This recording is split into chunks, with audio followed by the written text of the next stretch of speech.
பரிசுத்த நாமத்துக்கு மகிமை உண்டாவதாக. Glory be to the Lord's name. சங்கீதம் 48ஆம் சங்கீதத்தை பார்க்கும் பொழுது Next, as we read from Psalm 48, 12ஆம் வசனத்தை வாசிப்போம். let's read verse 12.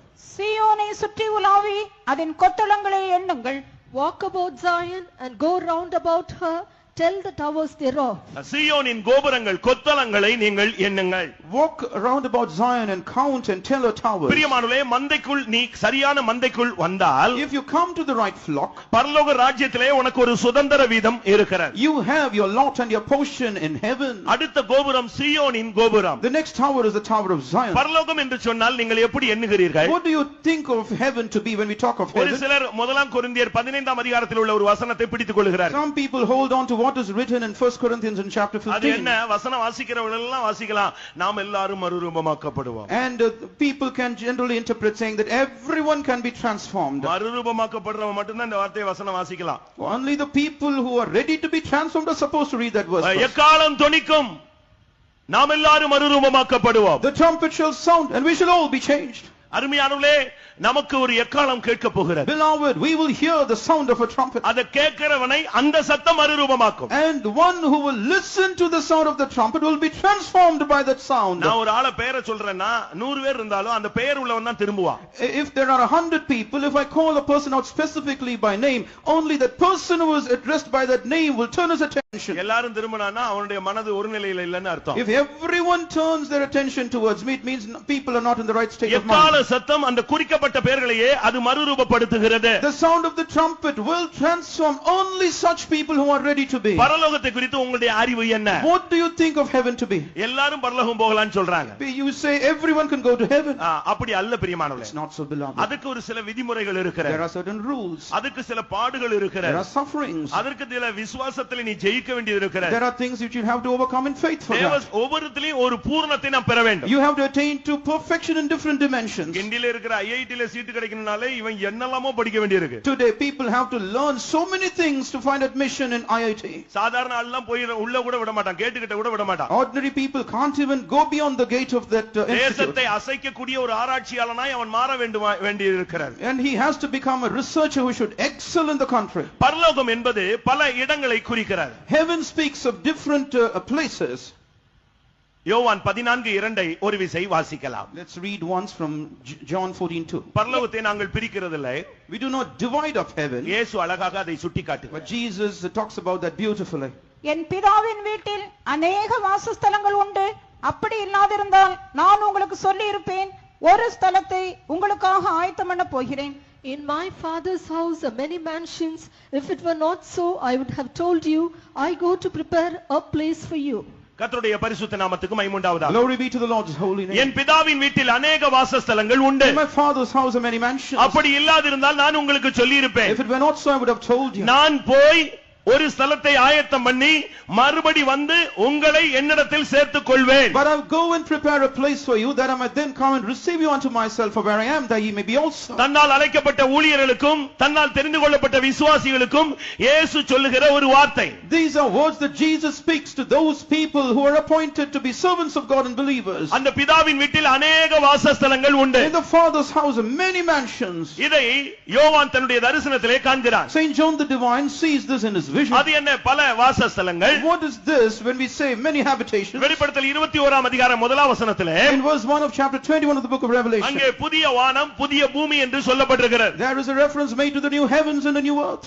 வெளிப்படுத்தல் 21:2 பார்க்கும் பொழுது We read in verse 2 of that chapter, புதிய எருசலேம் என்ற ஒரு இடம் சுட்டிக்காட்டப்பட்டிருக்கிறது. there is a reference made to a place called New Jerusalem. வெளிப்படுத்தல் 14:1 பார்க்கும் பொழுது We read in Revelation 14:1, சீயோன் மலையில் நிற்கிற ஒரு கூட்டத்தை சொல்லி இருக்கிறது. there is a reference made to a group of people who stand at top Mount Zion. இதிலிருந்து பரலோக ராஜ்யத்திலே 4 இடங்கள் தெளிவாக சுட்டிக்காட்டப்பட்டிருக்கிறது. From this we can clearly understand that the Bible speaks of 4 different places or mansions. அதுபோல நரகத்திலும் 4 இடங்கள் சுட்டிக்காட்டப்படுகிறது. Likewise there is reference made to 4 places in hell too. கர்த்தருடைய பரிசுத்த நாமத்துக்கு மகிமை உண்டாவதாக. Glory be to the Lord's name. இந்த பரலோகத்திலே உள்ள இந்த இடங்களுக்கு போகக்கூடிய கூட்டங்களுடைய வாழ்க்கை முறையும் அழகாக வேதத்திலே சித்தரிக்கப்பட்டிருக்கிறது. The word of God beautifully describes the quality of life these people who aspire to these different mansions or different places in heaven should be.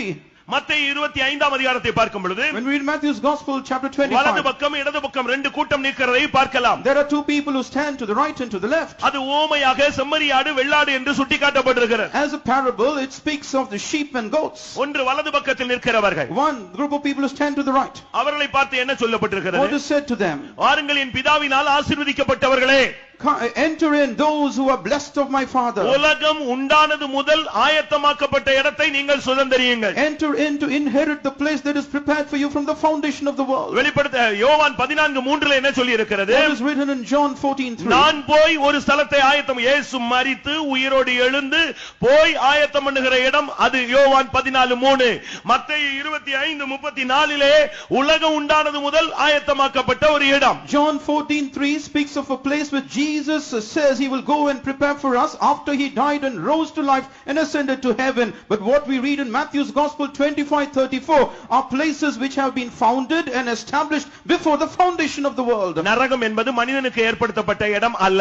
Hell is not a place that's reserved for man to inherit. மத்தேயு 25:41 In Matthew's Gospel 25:41, அது பிசாசுக்கும் அவன் தூதர்களுக்கும் ஆயத்தமாக்கப்பட்ட இடம். it's a habitation reserved for the devil and his angels. ஆனால் நாம் சபிக்கப்பட்ட வாழ்க்கை வாழும் பொழுது அந்த இடத்திலே நாம் பங்காளிகளாய் மாறுகிறோம். But when we lead a cursed life, we will also have to partake of the realm of hell. அருமையானவர்களே, பிதாவின் வாசஸ்தலங்கள் பல இடங்களை குறிக்கிறது. Beloved, the habitation of the Father is divided into different mansions. ஒன்று புதிய places. பூமி, One is the new earth, புதிய வானம், the new heaven, புதிய எருசலேம், new Jerusalem, ஆட்டுக்குட்டியானவரோடு சீயோன் மலையில் நிற்கிற உன்னதமான ஒரு அனுபவம். and an excellent experience of joining together with the Lamb of God atop Mount Zion. ஒவ்வொன்றுக்கும் ஒவ்வொரு வாழ்க்கை முறை இருக்கிறது. Every place has a kind of life to be led. இது ஒரு நாளில் போதிக்கக்கூடிய அனுபவம் அல்ல. These are things which we cannot elaborate in just a short time. ஏனென்றால் அது ஒரு நித்திய வாசஸ்தலம். Because these are eternal habitations. அந்த இடத்தை பெற நமக்கு எவ்வளவோ தகுதிகள் தேவைப்படுகிறது. We need to be well qualified and to be found worthy to inherit those places. அந்த புதிய எருசலேம் கிறிஸ்துவினுடைய மனவாட்டியாக மாற்றப்படுகிறது. New Jerusalem speaks of one becoming the bride of Christ. ஆட்டுக்குட்டியானவருடைய மனைவியாகிய மனவாட்டியை நான் உனக்கு காண்பிக்கிறேன். Let me show you the wife, the bride of the Lamb. இந்த உன்னதமான இடத்திலே இருக்கிற இடம் தான் அந்த உன்னதமான வாசஸ்தலத்திலே உன்னதமான இடம் சீயோன். And Zion happens to be the most important and loftiest place in the eternal habitations. எப்படி சபை உன்னதமானதோ, Just like how the church is lofty, எப்படி சபை மேன்மையானதோ, just like how it is excellent, அதுபோல பரலோகத்திலே சீயோனும் மேன்மையான இடம். likewise Zion is the summit of excellence. சீயோனில் நிற்கிறவருடைய வாழ்க்கை முறை ஒரு விசித்திரமானது. Those who are worthy of Zion are very unique in how they live their life. புதிய ஏற்பாட்டு ஊழியனுடைய வாழ்க்கை முறை அங்கே சொல்லப்படுகிறது. And there is the reference made to how a New Testament minister leads his life. வெளிப்படுத்தல் 14ஆம் அதிகாரம் முதல் 5 வசனங்களை வீட்டிலே நீங்கள் போய் படித்துக் கொள்ளுங்கள். Try reading at home the first 5 verses of chapter 14 of the book of Revelation. ஒருவன் புதிய ஏற்பாட்டு ஊழியனானால் அவனுடைய வாழ்வு இப்படித்தான் இருக்க வேண்டும். அப்படிப்பட்டவன் மாத்திரமே, நாங்கள் என்று சொல்லவில்லை, அப்படிப்பட்டவர்கள் மாத்திரமே சீயோன் மலையில் நிற்பார்கள். Only those people whose life is similar to what is mentioned in the first 5 verses of chapter 14 will be able to stand along with the Lamb of God atop Mount Zion. It doesn't necessarily mean that we are talking about our own selves. கடந்த pastor SP honest அவர்களிடத்திலே ஒருவர் கேட்டார். One person happened to pose a question to late pastor SB Ernest. நீங்கள் தான் போவேன் என்று சொல்லுகிறீர்களே, நாங்கள் போக முடியாதா? Are you saying that you alone will go to Zion? Can't we? சீயோன் ஒரு கூட்டத்துக்கு தானா? Zion, is it for only a group of people? அவர் சொன்னார், He said, அப்படி அல்ல. not so. அந்த கூட்டத்துக்கு தான் நாங்க எழுதிலாம் ஒண்ணு வைக்கல. We have not been signed up for that place. ஆனா இப்படி வாழ்ந்தவர்களுக்கு தான் எழுதி இருக்கு. But it is said, it is Zion is given for people who live worthy of it. ஏன்றால் வாழ்ந்து வா, நாங்கள் உன்னை வரக்கூடாது என்று தள்ளிவிட மாட்டோம். உன்னை தேவன் சேர்க்கும் பொழுது நாங்களும் உன்னோடு தோள் கொடுப்போம். If possible, lead such a life and find yourself worthy of attaining to that place. If God allows you, you can also come. ஆனால் இப்படித்தான் வாழ வேண்டும் என்று அங்க சொல்லி இருக்கிறார். But it is written there that this is how one's life should be led. அப்படியானால் அப்படிப்பட்ட வாழ்க்கை இல்லாமல் நாம் வாழ முடியுமா? போக Therefore, முடியுமா? can we go to Zion without leading a life worthy of it? அவர்கள் எப்படி வாழ்கிறவர்கள்? How do these people live their life? இத சொன்ன உடனே சுத்தி வளைச்சு கடைசி நாள்ல கொண்டு வந்து நிப்பாட்டிட்டாங்கன்னு சொல்லுவீங்க. And you will say, if I'm talking about Zion, well, this is a message apt for the last day's sermon. அப்படி அல்ல பிரியமானவர்களே. Not so. இதை சொல்ல வேண்டியது அவசியம். It's essential for us to talk about this to you. நீ வருடக்கணக்காக கிறிஸ்துவுக்காக வாழ்ந்துவிட்டு அஸ்திபாரமே இல்லாமல் போய்விட்டால் எவ்வளவு பரிதாபமான ஒரு நிலை. How miserable your life will be if you have a very sound foundation in your life in Christ and in the end you don't attain to heaven. ஏனென்றால் சீயோன் மலையிலே அப்போஸ்தலர்கள் நிற்கிறார்கள். Because atop Mount Zion the apostles stand. எபிரேயர் 3:1 படி இயேசு கிறிஸ்து ஒரு பிரதான அப்போஸ்தலர். As we read in Hebrews 3:1, Jesus Christ is the chief apostle. அவரால் அழைக்கப்பட்டு அனுப்பப்பட்டவர்கள் அப்போஸ்தலர்கள். Those who are called of him and sent of him are also apostles. 1 கொரிந்தியர் 12:28 பார்க்கும் பொழுது, When we read in 1 Corinthians 12:28, தேவனானவர் சபையிலே முதலாவது இந்த அப்போஸ்தலரை the ஏற்படுத்தினார். Lord appointed first in the church apostles. எபேசியர் 2 அதிகாரத்திலே பார்க்கும் பொழுது, When we read in chapter 2 of the epistle to the Ephesians, 20 வசனத்திலே, in verse 20, அப்போஸ்தல தீர்க்கதரிசிகள் என்பவர்களுடைய அஸ்திபாரத்தின் மேல் நீங்கள் கூட்டி கட்டப்பட்டு வருகிறீர்கள், மாளிகை முழுவதும் அவர் மேல் இசைவாய் இணைக்கப்பட்டு வளருகிறது. and you are founded upon the foundation of the apostles and prophets, in whom all the building fitly framed together groweth unto an holy temple in the Lord. எபிரேயர் 11:10 படி பார்க்கும் பொழுது, When you read in Hebrews 11:10, தேவன் தான் கட்டி உண்டாக்கின அஸ்திபாரம் உள்ள நகரம் என்று சொல்லப்பட்டிருக்கிறது. a city with habitations whose hill builder and maker is God. அப்படினா என்ன அர்த்தம்? What does that mean? தேவனுடைய வரப்போகிற பரம வாசஸ்தலம் அஸ்திபாரம் உள்ளது. The habitation of God which is to soon come is stands on a sound foundation. வெளிப்படுத்தல் 21 அதிகாரத்தை பார்க்கும் பொழுது, When you read in Revelation chapter 21, அங்கே அந்த ராஜ்யத்தின் அஸ்திபார கற்களை அங்கே யோவான் அதிக அழகாக பார்த்தான். John the divine was able to clearly see the foundation stones that make up the foundation of the city. 12 அப்போஸ்தலருடைய பெயர்கள் அதிலே எழுதப்பட்டிருந்தது. Upon each stone was written the name of each of the 12 apostles. அப்படியானால் இயேசு மூலைக்கல், If so, Jesus is the cornerstone. அந்த பரலோக ராஜ்யத்தின் கட்டடத்திற்கு அப்போஸ்தல தீர்க்கதரிசிகள் அஸ்திபார கற்கள், The apostles and prophets, they constitute the foundation stones of that city of அதற்கு God, மேலே மாளிகை சபையான விசுவாசிகள் கூட்டி கட்டப்பட்டு வருகிறார்கள். upon which the believers with lively stones are built up as the superstructure. அப்ப நாம இருக்கிற சபையிலே இந்த அஸ்திபாரம் இருக்கா? If so, does our church have a foundation? நாம இருக்கிற சபையிலே அப்போஸ்தலர் இருக்கிறார்களா? Do we have apostles in our church where we are? அப்போஸ்தலன் எப்படி இருப்பான்? How will an apostle be? அதை நாம் விளங்கிக் கொள்ள வேண்டியது அவசியம். We need to understand that. அப்போஸ்தலனுடைய வாழ்க்கை முறை 2 முறையிலே அது வகையறுக்கப்பட்டிருக்கிறது. You can discern and understand an apostle's life by learning it from two perspectives. ஒருவன் அப்போஸ்தலனானால் அவன் பரலோக ராஜ்யத்தின் நிமித்தம் தன்னை அன்னகனாக மாற்றி இருக்க An வேண்டும். apostle who has committed himself to become an apostle should first become an eunuch for the sake of the kingdom of ஒருவன் God. அப்போஸ்தலனானால் மெல்கிசேதேக்கின் முறைமையின்படி அப்போஸ்தலனாய் இருக்க வேண்டும். An apostle who calls himself should become an apostle after the order of Melchizedek. இந்த பெண்டிகாஸ்ட்காரங்க சொல்றது எல்லாம் நல்லா இருக்கு, ஆனா இத தான் ஏற்றுக்கொள்ள முடியல. Well, everything that the Pentecostalists talk about is fine with us, but this is what we cannot accept. அதை ஏற்றுக்கொள்றதுக்கே உனக்கு ஒரு gift வேணும். You need a gift first of all to accept it. gift இல்லனா உன்னால அக்செப்ட் பண்ண முடியாது. But for you having that gift, you cannot accept it. தீர்க்கதரிசன வரம் இருக்கலாம். You may have the gift of prophecy, பிசாசை துரத்துற வரம் the இருக்கலாம். gift of driving out demons. அற்புதங்களை செய்யும் அறிவு இருக்கலாம். You may have the gift of working wonders. மத்தேயு 7 அதிகாரத்துல இந்த 3 காரியத்தையும் சொல்லி இருக்கு. In Matthew's Gospel in chapter 7, we see these 3 things written off. ஒருத்தன் சொன்னா நான் பிசாசை துரத்துனேன், உங்க நாமத்துல தான் துரத்துனேன். One person says, I cast out demons, I did it only in your name. Tambaram railway ஸ்டேஷனுக்கு போங்க. You go to the Tambaram railway நாம station. பவனி போற அந்த ரயில்வே கிரவுண்டுக்கு போங்க. You go to that ground around which we go as a procession. அதுல சைடுல ஒரு போர்டை போய் பாருங்க. And you see a board put up there. இயேசுவின் நாமத்தில் இங்கே குறி சொல்லப்படும்னு போட்டுருக்காங்க. And they have written there, we will divine for you in the name of Christ. அவனே இயேசுவின் நாமத்தில் தான் சொல்றான். He is also divining in the name of Christ. மத்தேயு 7 அதிகாரத்துல இந்த வார்த்தையை தான் அநேகர் போய் பரலோகத்துல சொல்றாங்களா. And this is exactly what many people knock at the doors of heaven and say, உம்முடைய நாமத்தில் பிசாசை துரத்தினோம், we cast out demons in your name, அற்புதங்களை செய்தோம், worked wonders, வியாதியஸ்தரை healed குணமாக்கினோம், the sick, தீர்க்க தரிசனம் சொன்னோம், we prophesied. எல்லாம் கரெக்ட் தான் இயேசு சொல்லிட்டார். Jesus said everything is ஆனா acceptable. உங்களை எனக்கு தெரியாதுன்னு முடிச்சிட்டார். But finally he concludes saying, I know you not. அதுக்கு ஒரு அடையாளம் சொல்றாரு. And he speaks of a reason. ஒருவன் போய் மணல்ல அஸ்திபாரம் போட்டான். One person founded his house on sand, ஒருவன் கற்பாறையிலே அஸ்திபாரம் and போட்டான். another on rock. பெருமழை வந்தது, A mighty rain came, பெருவெள்ளம் வந்தது, floods came. இந்த மணல்ல போட்ட அஸ்திபாரம் உள்ள வீடு போய்விட்டது. The house which was founded on sand was washed away. அதாவது உங்களுக்கு தீர்க்கதரிசனம் சொல்ல தெரியும், அற்புதங்களை செய்ய தெரியும், அதெல்லாம் நான் தவறுன்னு சொல்லல. gift கிருபை. Well, you can work wonders, you can prophesy. I'm not speaking ill of that. Those are the graces and gifts that are given you. ஆனா அப்போஸ்தல ஊழியத்தை மாத்திரம் தான் உன்னால ஏற்றுக்கொள்ள முடியாது. But the only thing that you cannot find acceptable is accepting the apostolic ministry. ஒருத்தனை பார்த்தா அவனுடைய மைண்ட ரீட் பண்ணி சொல்ற தீர்க்கதரிசன வரம் இருக்கு, அது கிருபை. Well, you have the gift and grace to be a mind reader. மத்தேயு 19 அதிகாரம் Matthew's Gospel chapter 19. 11, 12 நீங்கள் பார்க்கும் பொழுது When you read in verses 11 and 12. பரலோக ராஜ்யத்தின் நிமித்தம் தங்களை அன்னகர்கள் ஆக்கிக் கொண்டவர்கள் உண்டு. There are people who have made themselves eunuchs for the sake of the kingdom of God. இதை ஏற்றுக்கொள்ள வல்லவன் ஏற்றுக்கொள்ள கடவன். He who is able to receive it, let him receive it. 11ஆம் வசனம் சொல்லுகிறது, Verse 11 says, வரம் பெற்றவர்கள் தவிர இந்த வசனத்தை ஒருவனும் ஏற்றுக்கொள்ள முடியாது. no one can accept this truth except he to whom it is given. அப்போஸ்தல உபதேசத்தையும் அப்போஸ்தல ஊழியத்தையும் அஸ்திபாரத்தையும் சீயோனையும் நாம் ஏற்றுக்கொள்ளவே ஒரு gift வேணும். மற்ற gift இருந்து பிரயோஜனம் இல்ல. Well, you need a specific gift to be given you for you to accept the apostolic ministry and its doctrines and the doctrines that relate to Mount Zion. மத்தேயு 19:11 மாத்திரம் வாசியுங்கள். அதற்கு அவர், வரம் பெற்றவர்களே தவிர மற்றவர்கள் இந்த வசனத்தை ஏற்றுக்கொள்ள மாட்டார்கள். But he said unto them, all men cannot receive the saying, save those they to whom it is given. அது ஒரு gift.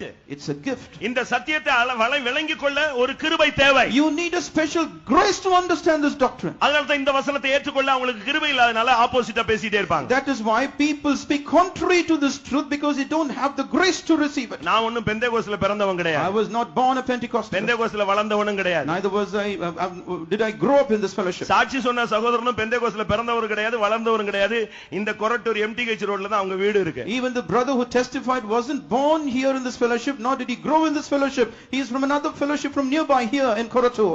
இங்க தான் அவங்க வீடு இருக்கு. Even his house is nearby. எதுக்கு இத சொல்றேன்னா, The reason why I'm saying this is, நமக்கு எல்லாம் இருக்கும், ஆனா இந்த கிருபை இருக்கான்னு பார்க்கணும். we may have everything with us, but we'll have to identify whether we have this specific grace. Sugar இருக்கான்னு டெஸ்ட் பண்றீங்க இல்லையா? You test whether you have diabetes, isn't salt it? இருக்கான்னு செக் பண்றீங்க You இல்லையா? test whether you have salt. இன்னும் என்னென்ன இருக்குன்னு நீங்க செக் பண்றீங்க You இல்லையா? test whether you have different elements in your நீங்க body. இருக்கிற சர்ச்சில அஸ்திவாரம் இருக்கான்னு கொஞ்சம் செக் பண்ணி பாருங்க. Why don't you test and find out whether your church stands on a foundation?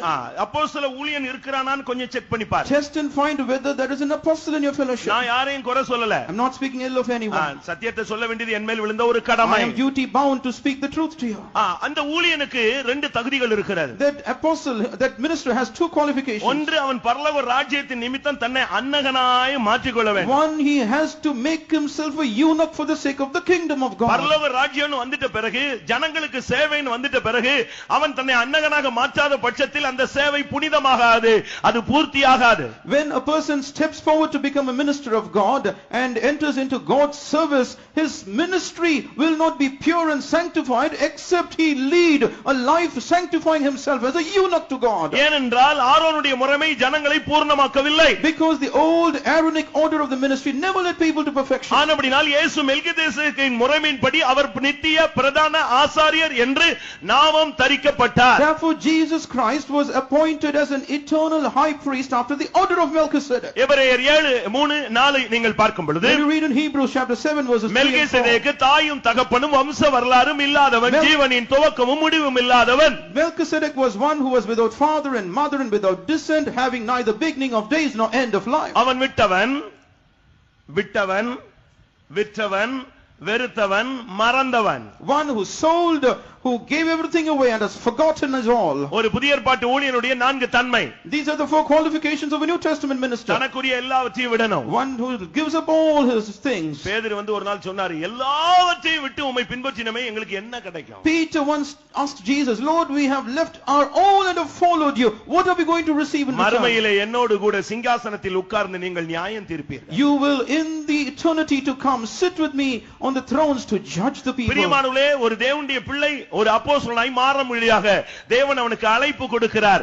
அவர்கள் சீயோன் மலையில் ஆட்டுக்குட்டியானவரோடு பிதாவின் நாமம் தரித்தவர்களாய் நிற்பார்கள். Beloved, a child of God who wishes to serve God is called by God that he may serve God by standing upon Mount Zion with the name of the Father written across his our forehead. எங்கே சென்றாலும் பின் சென்றவர்கள் இவர்களே. These are those who followed the Lamb whithersoever he went. அவர்கள் பூமியிலிருந்து மீட்டுக் கொள்ளப்பட்டவர்கள், மனுஷரிலிருந்து மீட்டுக் They கொள்ளப்பட்டவர்கள். are those who have been redeemed from the earth and from among men. பூமியில பிடிப்பில்ல, மனிதர்கள் மத்தியில அவர்களுக்கு பிடிப்பு கிடையாது. They have nothing to latch on to in this world and nothing to latch on to with men. அவனுக்கு மனுஷன்ட்ட பிடிப்பே இருக்காது. அண்ணன், தம்பி, அக்கா, அம்மா, இந்த உறவு முறையே இல்ல. அது முடிஞ்சு போன ஒரு கதையாக வந்தவன் தான் மெல்கிசேதேக்கின் முறைமை. A person who serves God after the order of Melchizedek is one who is free of all his affiliation and ties with his family and his blood relatives. இவர்களுடைய வாழ்க்கை முறைதான் சீயோனின் கோபுரம்.